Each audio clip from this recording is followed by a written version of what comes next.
대권자들이 속속 링 위에 오르면서 그들의 말 한마디 한마디에 본격적인 검증이 시작됐습니다. 특히 지지율이 높은 후보 앞엔 더 세밀한 검증의 잣대가 놓이게 되는데요. 시사특구 알고리즘, 본격적으로 시작된 대선 후보들의 검증 국면을 시청자의 알 권리를 위해서 이번 주도 더 자세히 들여다보겠습니다.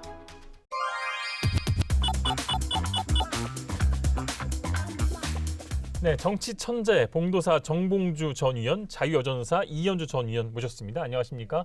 반갑습니다. 예, 반갑습니다. 자, 이번 주도 윤석열 전 검찰총장 얘기부터 시작하겠습니다. 지난달 29일에 대권 도전을 선언했고요. 혹독한 검증의 시간을 보내고 있는데요. 찾아보니까 현재 윤 전 총장 가족과 측근과 관련한 수사와 재판이 모두 8건 되더라고요. 윤석열 전 총장은 엄정한 법 적용이 생명인 검찰총장 출신 대권 주자란 점에서 일가 범죄가 더욱 치명적일 수밖에 없는데 사법적 판단을 받아야 할 사건은 아직도 첩첩산중입니다. 먼저 그 윤 전 총장은 장모가 법정 구속된 걸 두고 기자들이 계속 입장을 물어오고 있는데 일단 좀 거리두기를 했습니다. 2심 판결이 이제 확정되려면은 빨라도 내년 1월. 그리고 이제 대법은 뭐 그 선거가 3월 9일이니까 그 이후로 있으니까 저 얘기를 더 이상 꺼내지 마라. 형법에 기초해 보면 대법 확정될 때까지 무죄 추정의 원칙이다. 그리고 저 건을 갖고 마치 내가 부정하거나 부패하거나 불공정하거나 이런 프레임으로 씌우지 마라. 라고 이제 메시지를 던진 거예요. 예. 깨몽이죠, 깨몽. 그런 꿈을 함부로 꾸는 게 아닙니다. 예, 국민들은 윤석열 총장이 법적으로 액션을 취할 때마다 조국 가족을 떠올립니다. 그래서 둘은 시소관계거든요. 예. 한 사람이 올라가면 내려가는 구조를 이미 프레임을 윤석열 총장이 만들었고 윤석열 가족의 비리가 높아지면 높아질수록 조국 가족의 문제는 상대적으로 이건 너무 심하게 갔던 거 아닌가라고 하는 둘이 이 상호관계에 있기 때문에 윤석열 총장 가족의 얘기는 들어갈 수가 없습니다. 어쨌든 본인은 덮고 가족 문제와 한 발 떨어져 가고 싶은데 예. 조국을 봐라.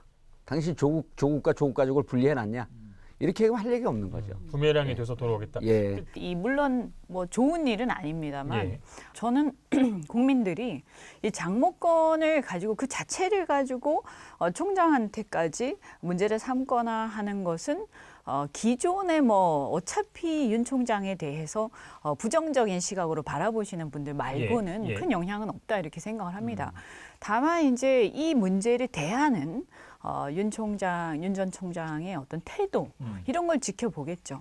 그리고 이제 조국 같은 경우에는 조국도 이제 가족의 문제긴 합니다만 그런 이제 그 가족의 문제가 자기가 같이 가정을 이루고 함께 공동체 생활을 하는 과정에서 일어난 일들이고요.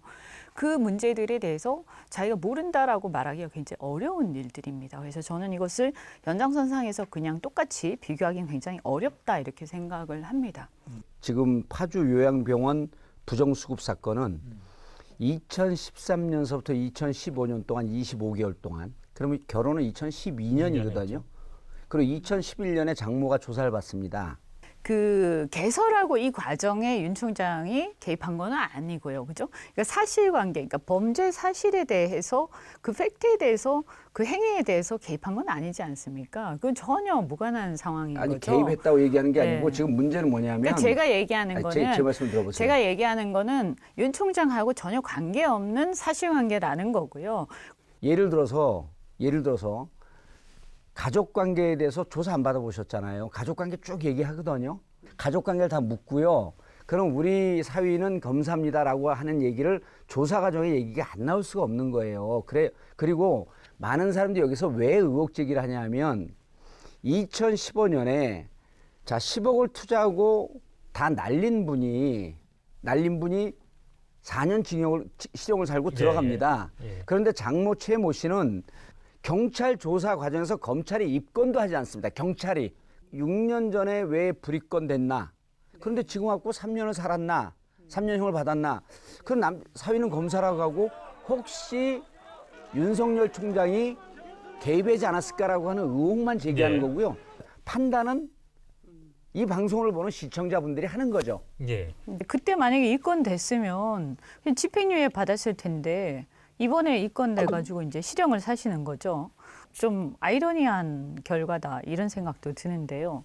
그 아까 10억 날려갖고 손해 본 주범, 그러니까 동업으로 그 사람하고 같이 한 사람은 4년 실형을 받았어요. 네, 그러니까 제 얘기는 뭐냐 하면 그 장모가 이 상황을 봤을 때 이렇게 아주 깔끔하게 문제가 없는 사람이다 이렇게 확신을 하기에는 좀 어려울 수 있어요. 근데 그걸 가지고 사위한테 막 그 사위의 어떤 자격이나 여러 가지를 계속 연결해서 말을 하기에는 좀 무리가 있는 게 아닌가 이런 얘기를 하는 거죠. 우리나라가 연좌제가 있는 나라는 아니지 않습니까? 대선 후보로 나온 분이기 때문에 그럼요. 가족 네. 관계나 그런 부분들 그러니까 제 얘기는 검증을 해야 된다는 그런 그 입장인 자체에 거고요. 대해서 가타부타의 결론이 바로 그 사람의 책임으로 가는 게 아니라 그것에 대해서 이 사람이 어떤 태도를 보여주느냐가 바로 검증의 초점이라는 그 거죠. 말씀 네. 맞습니다. 사무소 위조와 이제 위조 사무소 행사 혐의로 또 이제 그 장모가 또 재판을 받고 있습니다. 예. 이 그런데 부분도 올해 안에 좀 선고가 나올 것 같아요. 예. 그 부분에 대해서는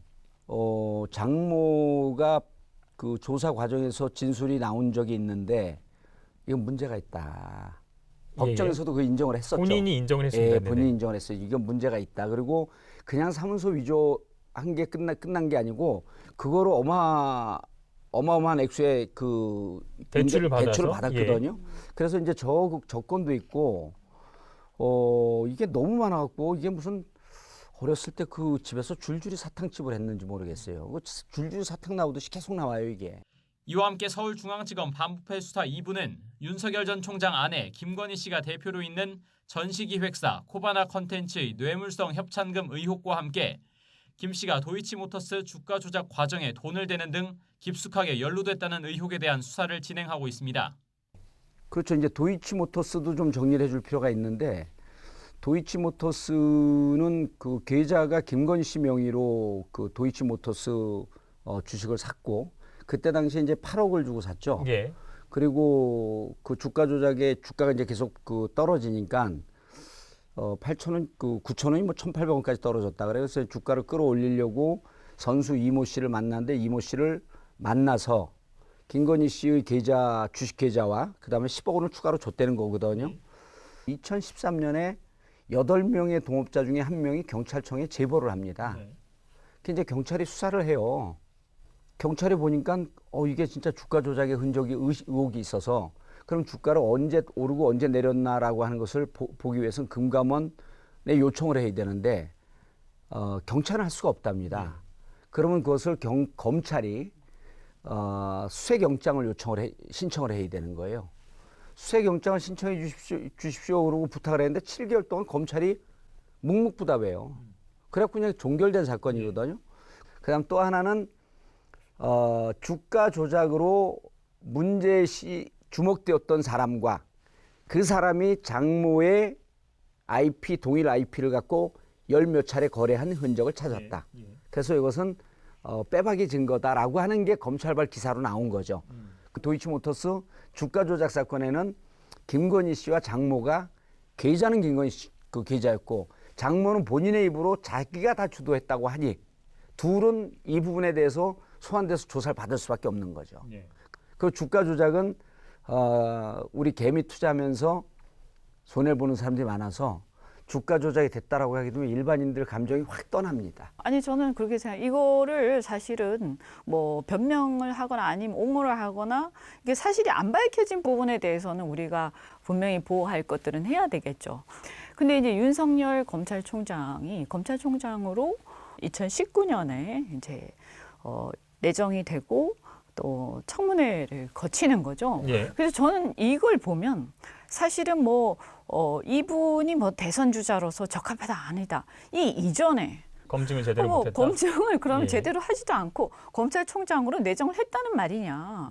그때 분명히 청와대에서 임명장을 문재인 대통령께서 수여를 하면서 저는 기억을 합니다. 아주 분위기 좋게 모두가 다 박수를 치면서 축하를 하는 그 장면이 여러 군데 그렇게 보도가 돼 있어요.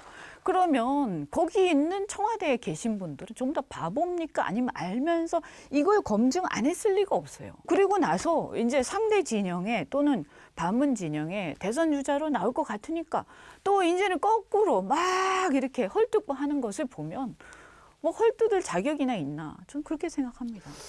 그렇게 말씀하신 게 어디까지 얘기되냐면, 야, 그럼 야당은 때 그 청문회 때 왜 그 지적을 못했냐, 여기까지 이제 퍼지는 거니까 그게 그건 야당하고 책임이 다르죠. 지금 책임 소재가 그렇게까지 검찰총장 이제 임명하시는 청와대하고 이 퍼질 문제가 야당하고는 아니고 이게 책임의 무게가 다른 거죠. 장모 얘기 나왔으니까요. 한 두 가지 쪽 나왔죠. 부인 그 김건희 씨 거는 중앙지검장 시절 검찰총장 시절에 코바나 컨텐츠가 협찬받은 게 이게 계속 기사가 나오는데, 자, 최근에 검찰발 기사는 이런 게 있습니다. 코바나 컨텐츠는 대가성이 입증된 것을 포착했다. 이런 기사가 나와요. 2017년 말서부터 2018년 초까지 국민일보와 코바나 컨텐츠가 뭐를 하냐면 알베르토 자코메티 전을 합니다. 국민일보에서 이것을 시작한 게 아니라 코바나 컨텐츠에서 이 기획안을 가져옵니다. 그리고 이때 당시에 윤석열 중앙지검장이었죠. 근데 이 중간에 이제 무슨 일이 벌어지냐면 컴투스하고 게임빌이라고 하는 두 회사로부터 협찬을 받아요. 사실 같은 회사거든요. 그러니까 4,500만 원, 500만 원 해갖고 두 회사로부터 협찬을 받는데, 게임빌이 모 회사입니다. 예, 협찬을 받고 이 돈이 5천만 원이 국민일보로 들어옵니다. 그런데 이 건은 코바나 컨텐츠에서 직접 협찬을 가져왔으니 코바나 컨텐츠로 돈을 돌려주라는 내부 서류 회의를 해요. 그런데 여기 회의 내용 중에 뭐가 있냐 하면, 자, 수수료 10% 500만 원 제하고 4,500만 원만 계산서를 발행한다. 이렇게 되어 있고, 그래서 500만 원만 남겨놓고 4,500만 원 돌려주고, 돌려주는 것을 마치 입장권 대금으로 주는 것처럼 가공 처리 후 가공 거래 명세서로 정리하라. 이렇게 되어 있어요. 이 기록이. 이걸 조사를 검찰이 다 했습니다. 올해 초에 윤석열 총장이 총장 재익 시 조사가 끝났는데 그다음에 더 이상 진척이 없습니다. 그러니까 검찰총장 시절에 그 협찬이 4건이 됐다가 검찰총장으로 지명이 되면서 많이 지명이 늘어나죠. 되면서 16개로 늘어났죠. 그거를 지금 검찰이 조사한다고 계속 보도 나오고 있는데 그거는 사실 애두벌론입니다. 페이크 모션이고 진짜는 이런 알짜를 갖고 있는 거예요. 이 협찬 금액이 코바나 컨텐츠로 들어간 그 부분이 문제 소지가 있다는 그런 그렇죠. 말씀이신 예. 거죠? 실제로 지금 말씀하신 그 문서의 진위 확인과 그리고 이게 실제로 또 그렇게 처리가 됐느냐 여부 뭐 이런 것들이 이제 확인이 돼야 되겠죠. 예. 그런데 이현주 이제 의원님, 변호사시죠? 네. 검사하셨어요, 안 하셨어요? 뭐 저는 검사는 안 했습니다. 네. 신경전이 장난이 아니야 보니까. 장난이에요, 이 정도. 네. 대중이나 혹은 검찰에서 지금 주목하고 있는 윤 전 총장의 이 행사 과정에서의 어떤 외압 또는 직권남용의 문제하고는 오히려 더 관계가 멀어지는 거죠. 지금 이제 얘기가 많이 나오는 것들은 협찬사가 검찰총장이 되니까 야 이게 뭔가 줄을 좀 대자. 예. 이래가지고 이게 4개로 있던 게 막 16개로 늘어났고 그리고 그 16개로 늘어난 그 회사들하고의 관계에서 어떠한 대가 관계가 그 외에 있었는가. 이 행사는 행사로 그냥 끝났지만 행사가 아니라 그 외에 다른 어떤 그 검찰의 수사 과정에서의 어떤 대가관계 혹시 있는 게 아니냐, 직권남용이 있는 게 아니냐, 이게 이제 포인트인 거죠, 사실은. 두 분께서는 이게 이제 장모보다는 부인 건이 아무래도 좀 타격이 더 클 것 같고 본인한테 뭐가 더 나온다면 더 큰 타격일 텐데 어느 수준까지 이게 나온다면 윤석열 전 총장의 대선 가도에 정말 큰 문제가 될 것 같으냐 이런 질문 한번 드리면서 이 이슈는 마무리하도록 하겠습니다. 일반적으로 우리가 사회 통념상 그것이 이제 심각하지 않다라고 했을 때 이제 회사 경영상 어떤 사소한 문제들이 있다라고 했을 때는 그런 경우에는 그 부분에 대해서도 원칙에 따라서 단호한 태도를 보이고 부인이 또 처벌받을 부분 혹은 벌금을 낼 부분 이런 부분들에 대해서 선을 분명히 긋는다면 저는 뭐 지지자들이 크게 동요하지는 않을 거라고 생각을 합니다. 이런 사회 통념이라는 기준 제시해 주셨고 결과도 결과지만 윤 전 총장의 그 이후의 어떤 태도가 굉장히 중요하다는 말씀이시죠. 그리고 이제 하나 더 덧붙여서 말씀을 드리면 아까도 제가 말씀을 드렸지만 근데 여기서 이제 왜 그런데 이상하게 보면 이제 지지율의 추이를 보면 크게 그 전후로 해서 크게 동료가 없단 말이죠. 왜 그럴까? 분명히 문재인 정권이 아주 극찬을 하셨단 말이에요. 그리고 나서 상대 진영의 대선 주자가 되려고 하니까 이렇게 막 물어뜯는 걸 보면서 이걸 신뢰하기 굉장히 어렵다. 국민들 입장에서는. 이런 부분을 분명히 지적을 좀 하고 공도사님 싶습니다. 결론 듣겠습니다. 윤 총장한테 지금 퍼펙트 스톰이 다가오고 있다. 이거 대권 후보는 우리나라 전체적인 사회적 통념이나 관념상 가족까지도 검증을 하는데 과연 이게 받아들여질 수 있을까? 라고 할 정도로 다 대형 사건들이에요. 터지는 족족. 350억, 347억 잔고 증명을 허위로 작성한다? 그 살면서 상상해 보셨어요, 그런 거를? 우리나라 국민들 99.9999%는 상상을 못 해본 일이에요. 제 잔고에는 마이너스만 있었어요. 마이너스 350억 상상해 보셨어요? 자, 윤석열 총장의 지지율이 빠지지 않는 거는 이미 거기는 기둥과 주축들 몇 개가 빠졌어요. 근데 확 왜 안 무너지냐 하면 일종의 경로 의존증 관성 이런 법칙이 작용이 되고 있는 겁니다. 국민의힘 내부에 대체제가 떠. 이러면 그 지지가 빠집니다. 전문적으로 이런 지지율을 뭐라 그러냐면 이제 주춧돌과 기둥이 빠져서 곧 지붕이 무너질 것 같은 사상유가 지지율이라 그러는 거예요. 그렇게 전문 용어는 아닌 것 같은데. 네. 이제 안 삥뜯다 이런 게 전문 용어예요. 근데 이렇게 쭉 보면 예리하시네 근데. 농담으로 던졌는데 그걸 잡아내네.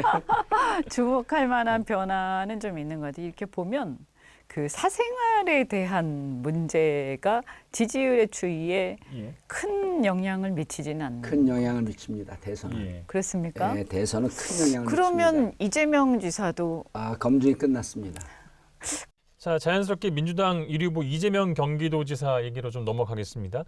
역사인식에 대한 공격을 받고 있어요. 우리 대한민국이 이제 다른 나라의 정부 수립 단계하고 좀 달라가지고 사실은 친일 청산을 못하고 그 친일 세력들이 이제 이 미점령군하고 이렇게 합작을 해가지고 다시 미점령군과 합작했다 이렇게 말하는 부분에 대해서 공격을 받고 있는데 어떤 생각 들으세요? 저 부분을 액면 그대로 보고 공격을 한 것 같지가 않아요. 조선일보에서 한번 저 내용을 재가공해서 비트는 고유의 그 비틀기 전법으로 기사를 씁니다.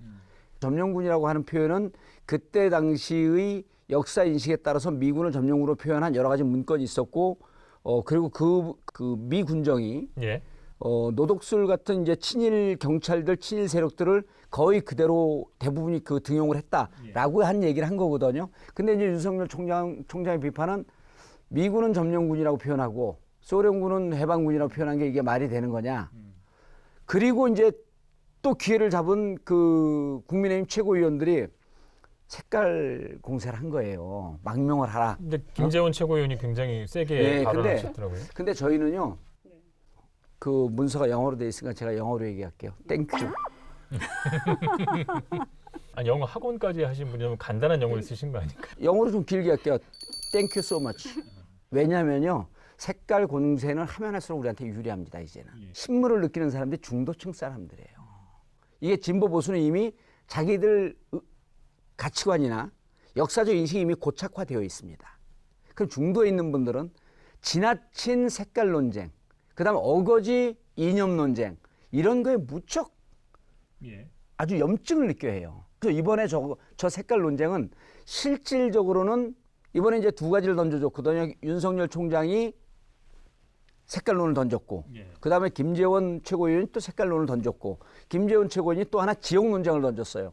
안동 사람이라고 하는데 안동이 아니라 예안 사람이다 그랬어요. 예안은요. 안동의 한 부분이에요. 그러니까 안동에서 지금 그 김재원 최고위원 발언이 나가고 나서 안동이 난리가 났습니다. 예안도 안동인데? 이재명 안동이라고 이재명 입으로 얘기할 때는 조용하던 사람들이, 잘 모르던 사람들이 안동 아니고 예안이라 그러니까 이제는 안동 사람들이 다 안동인 줄 알고 경북 사람이 이재명이 안동 사람이었네? 아, 그동안 잘 몰랐나요? 모르죠. 아, 왜냐면 민주당에 대해서 관심이 없잖아요. 아, 아예 관심이 없어요. 그래서 요 발언 이후에 여론조사를 했더니 대구 경북에서 급상승을 하는 거예요. 이재명 지사 지지율이. 그래서 저희는 두 가지 가닥으로 공격을 했는데 지역 감정으로 하나 공격을 했고 하나는 색깔론을 공격했는데 영어로 할게요. Thank you so much. 계속 해주세요. 아니 근데 이제 국민의 이준석 대표는 이재명 지사가 이제 일부러 그런 얘기를 한 거라는 취지예요. 국민 분열을 통해서 정치적 이익을 보장하던 얄팍한 술수였다. 그러니까 먼저 색깔론을 짚었다 이런 얘기를 했거든요. 이거를 이제 색깔론이다 뭐다 이렇게 얘기를 하는 것도 조금 짧은 생각이고 예. 그리고 또 이걸 색깔론처럼 몰고 가는 지나치게 그래서 뭐 빨치산 운운하는 것도 저는 좀 너무 나간 얘기다 이렇게 예. 생각을 합니다. 국민일보는 너무 나간 정당이에요. 거기선 네. 거기선 정당하고 아주 지극히 정당한 분석이에요. 그들의 인식은 저 멀리 나가서 독도 넘어서 일본까지 가 있어요. 근데 이게 왜 중요하냐? 그래서 토착 왜구라 그러는 겁니다. 지금의 대한민국의 정통성에 대해서 이 대통령이 되고자 하는 사람이 어떤 인식을 갖고 있느냐가 매우 중요해요. 왜냐하면 그게 국가관과 역사관을 결정하는 것이고 거기에 따라서 한미 동맹에 대한 어떤 그 사람의 관점 그리고 이 한반도에 대한 미군과의 관점이라든가 이런 것들이 전부 이렇게 일관되게 흘러가는 거거든요. 근데 그런 관점에서 보면 이재명 지사가 얘기했던 그 친일 세력들이 미 점령군과 합작해서 그 지배 체제가 그대로 유지되지 않았느냐 이렇게 얘기를 했죠. 그래서 저는 이 부분에 좀 문제가 있다. 왜냐하면 일단 첫 번째 어쨌든 대한민국은 미 군정에서 이제 해방 이후 미 군정 그 시기에는 이런 약간 미흡한 점이 있어요. 친일 청산이. 그러나 대한민국 건국할 때는 이승만 정부에서 독립운동을 하셨던 분들이 주축이 돼서 대한민국 정부를 건국한 게 사실이고 그리고 그때 미 점령군이라는 이 표현과 관련해서 이제 논쟁거리가 있는 건데요. 사실은 그래서 제가 그 미군정의 원문을 봤어요. 예. 네, 원문을 보니까 이제 아마 요것 때문에 이제 갑론을박이 있는 것 같아요. 학술적으로는 예. 틀린 말은 아니잖아요. 그래서 뭐라고 돼 있냐면 occupying forces 이렇게 예. 돼 있어요. 그래서 occupying forces라고 하면 요거를 직역을 하면 점령군 예. 또는 주둔군 예. 이렇게 여러 가지로 해석이 돼요. 점령군이라고 직역해도 틀린 말은 아니에요. 예. 근데 이거는 이제 우리가 군사 용어로 보면 점령군이라고 할 때 누구에 대한 점령군이냐 이런 얘기가 이제 가능한 거잖아요. 그러니까 일본 제국에 대한 점령군이고 한국 조선 영토에 주둔한 것이고 조선인들에 대한 해방군인 거예요. 미군은 그 당시에. 그게 정확한 얘기고. 이사 발언의 저는 방점은 해방 이후에 이제 친일 세력을 청산하지 못한 걸 비판한 거 아닌가요? 그러니까 거기에서 이제 예. 문제가 뭐냐면 그 건국 세력들에 대한 오해가 좀 있다는 거죠. 근데 건국 이후에도 친일 세력이 청산이 된 거는 아니잖아요. 토론하는 게 더 나을 것 그러니까 같아요. 이제 우리가 친일 청산이 미흡하다고 말할 수는 있어도 네. 친일 세력하고 그리고 미 점령군은 대한민국이 건국되고 나서부터 점령군이라는 말을 쓰는 것이 부적절하죠. 그렇죠. 예, 그 말씀 맞죠. 그러니까 그 부분에서 이재명 지사가 굉장히 이제 뭐 어떤 의도인지 모르겠지만 이재명 지사도 사실은 약간 실언을 한 거예요. 역사적 인식에 대한 저렇게 논쟁을 하는 거는요, 무척 사실은 건강한 논쟁이에요. 근데 이제 저게 상대 정파를 괴멸시킬 목적으로 저걸 던진 거거든요. 그거 우리한테 또 고마운 일이에요. 뭐냐면 역사에 정답이 있습니까?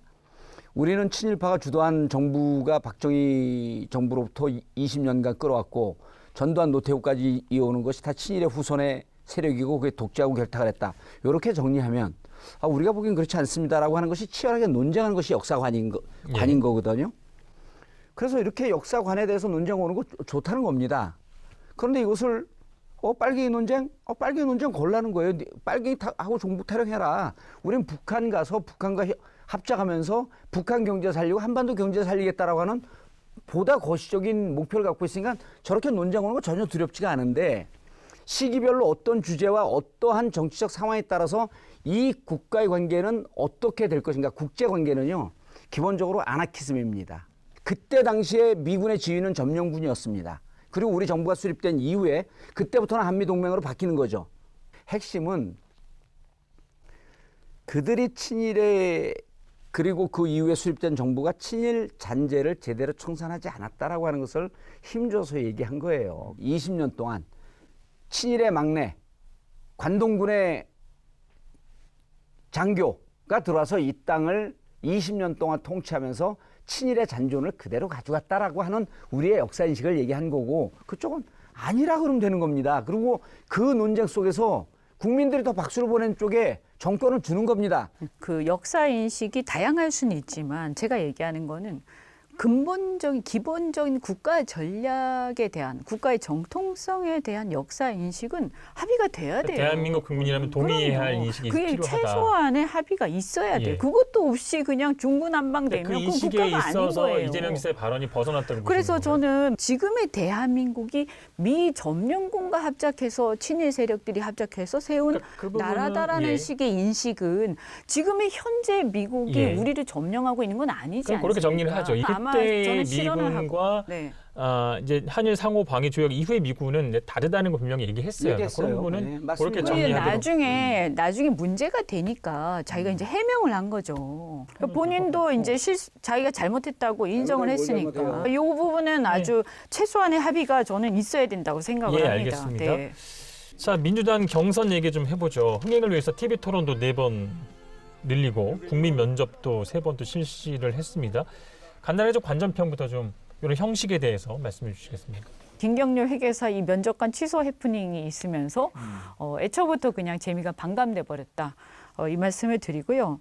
특이점이 뭐였냐면 추미애 후보가 의외로 이재명 편을 지사를 많이 좀 들었죠. 편을 드시더라고요. 그래서 제가 보면서 이 구도가 뭐지? 이런 생각이 좀 들었는데 추미애 이재명 그리고 디아더스 예. 이렇게 구도가 짜여지는 것 같다. 그걸 보니까 그런 생각이 들더라고요. 저는 어떻게 보십니까? 잘 안 이재명 봤습니다. 저도 그 이 지사가 1등이기 때문에 공격하는 건 맞습니다. 예. 그런데 너무 저품격으로 공격을 하더라고요. 그래서 제가 끝나고 나서 랭킹 3위 안에 있는 후보들하고 다 통화를 했어요. 통화를 하고 그분은 이제 이렇게 저품격으로 질문하지 않은 분인데 예. 상대방이 자살골을 넣을 걸 기다리지 말고 내가 어떻게 골을 넣을지 좀 준비하셔라. 50만 원 내고 30년간 그리고 이제 이 지사님한테는 아마 거기 있는 의원분들이 다 국회의원을 했기 때문에 예. 지사님이 국회의원 하지 않은 걸 갖고 좀 비아냥거리면서 놀릴 거다. 응? 그 트랩에 걸리지 마라. 그 스탠스를 좀 잘 지켰으면 좋겠다라고 하는 얘기를 했고요. 이낙연 대표가 그 1등을 했잖아요. 예. 왜 그랬을까를 한번 고민해 봐야 돼요, 그분들이. 이낙연 대표는 넘지 말아야 할 금도를 넘은 게 안 보이고요. 제가 지금 지적했던 두 분의 후보는 금도를 넘어선 거예요. 국민 면접관들이 이미 그중에 90%는 내 마음속의 후보는 다 결정이 된 사람들이에요. 혹시 이 사람의 흠이 있지는 않을까, 장점도 뭘까 이 정도로 보는 거지. 그 상황에서 지지자가 뭐 김용희 눈 부릅뜨고 도끼눈 뜨고 쳐다본다고 해갖고 그 지지자가 바뀔 것 같아요?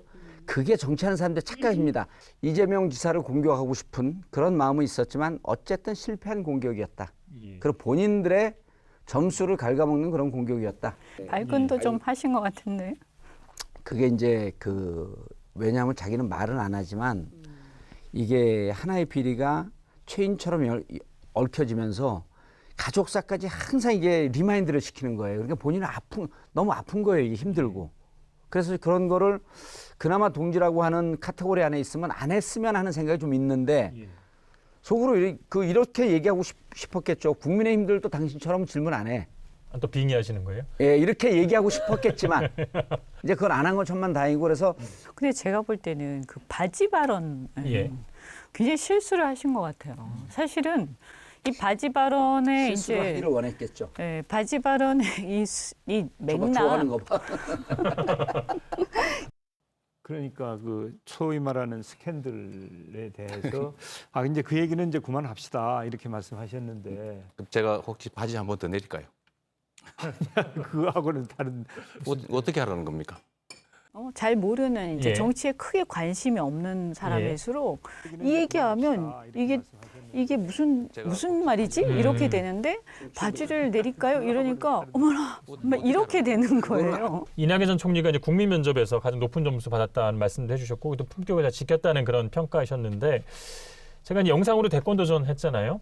방송하는 사람 입장에서 보니까 화법에 좀 주목을 하게 되는데 톤도 굉장히 높아졌고 말의 그 속도가 한 1.5배는 빨라졌어요. 그거를 우리 이경재 앵커가 저한테 문자 보내줬잖아요. 네네. 그 내가 바로 이낙연 그 총리한테 얘기해줬어요. 1등 받은 건 간단하다. 컨텐츠 보고 아무도 안 본다. 예. 애티튜드만 보는데 말이 빨라지고 또 하이톤이 되면서 예. 좀 시원시원해진 것 같다. 네. 계속 그렇게 가라. 아, 이분이 원래 약간 느릿느릿하면서 약간 느끼했었거든요. 근데 굉장히 빨라졌습니다. 예. 그래서 지지율도 조금씩 오르는 것 같은데 그래서 제가 이제 묻고 싶은 질문은 이낙연 전 총리의 지지율 반등 여부에 대한 전망 듣고 싶습니다. 그 탄핵 발언으로 사회 갈등을 호남에서 지지율이 빠지면서 이재명 지사하고 역전이 됐어요. 적절한 시기에 그리고 호남이 역전이 되니까 전 국민적으로 역전이 됐습니다. 그리고 도통 반전을 못하고 있었는데 최근에 호남에서 지지율이 올라가고 있어요. 그다음에 전 국민에 대해서도 지지율이 올라가고 있습니다. 다시. 빠르게 올라가고 있지는 않은데 그래서 이제 제가 보는 관전 포인트는 이낙연 쪽에서는 이렇게 전략을 세워야 되겠죠. 반전 없는 드라마는 시청률이 떨어진다. 역전과 반전의 드라마를 쓰겠다. 이낙연이 재역전한다면은 민주당 경선은 물론이고 대선에서 무조건 이긴다. 그 전략으로 갈 거예요. 예. 유의미한 추격은 시작됐다 이렇게 보시는 거군요. 지금은 유의미하지 않아요. 시간은 뭐 60일쯤 남았는데 지금은 꿈틀거림, 철학적으로 얘기하면 맹하가 싹트기 시작했다. 요게 20% 언저리까지 가야지 유의미한 반전이 되는 겁니다. 지금 한 12% 13%. 많이 나오는데 16, 17까지도 나와요. 예. 그래서 이게 20% 언저리까지 가면 사람들이 그때부터 반전이 있지 않을까? 이낙연이 바뀌었네? 혼자서도 잘해요? 정세균 총리 캠프의 핵심 측근 중에 하나 최재성 전 정무수석이 송영길 당대표를 공격을 했어요. 송영길 당대표가 이제 대깨문 발언하고 난 다음에 공격을 했는데 그 발언한 송영길도 그거를 공격한 최재성도 둘 다 마이너스입니다. 민주당 지지자들은 친문이든 혹은 중립지역에 있든 비문이든 내부 총질하는 것에 대해서 무척 역반응을 보이고 있습니다. 이재명 지사와 이제 윤석열 전 총장 이런 식으로 계속 둘이 같이 이렇게 1대1 구도로 나왔었잖아요. 그래서 전 약간 서로 연동되는 경향도 있다. 그래서 한쪽이 흔들리면 이 안정성이 좀 흔들릴 수 있는 그런 측면도 있는 것 같고요. 그러니까 윤석열 전 총장의 지지율이 흔들리면 이재명 지사도 흔들릴 것이다. 이런 그럴 수도 예상이신가요? 있다고 봐요. 예. 그리고 구도상으로 봤을 때 문재인 대통령이 호남분이 아니었음에도 불구하고 사실 그 영남분이시고 PK잖아요. 그러다가 나중에 그걸 극복하고 이제 대통령이 되셨는데 그리고 나서 이제 이거에 대한 어떤 이걸 극복을 하기 위해서 굉장히 호남에 많은 정성을 쏟았죠. 아직까지도 이 호남 출신 대통령 이런 거에 대한 어떤 그 불씨가 살아 있어서 예. 이낙연 지사가 어떻게 하느냐. 그래서 예. 사실은 이제 호남 분들이 원래 이렇게 예전에 이제 노무현 대통령 때도 그랬지만 뭔가 이렇게 폭발적인 그런 게 뭐 있어야 이렇게 에너지가 강력한 사람을 좀 선호하는 경향들이 있거든요. 이낙연 지사가 그런 걸 보여주게 되면 예. 혹시 드라마가 좀 예. 쓰여질 수 있지 않을까. 자, 한 주간 쌓인 정치 독소를 빼기 위해서 디톡스 주스 준비했습니다. 이거 국민의힘이에요? 다 아닙니다. 마셔버려 그냥?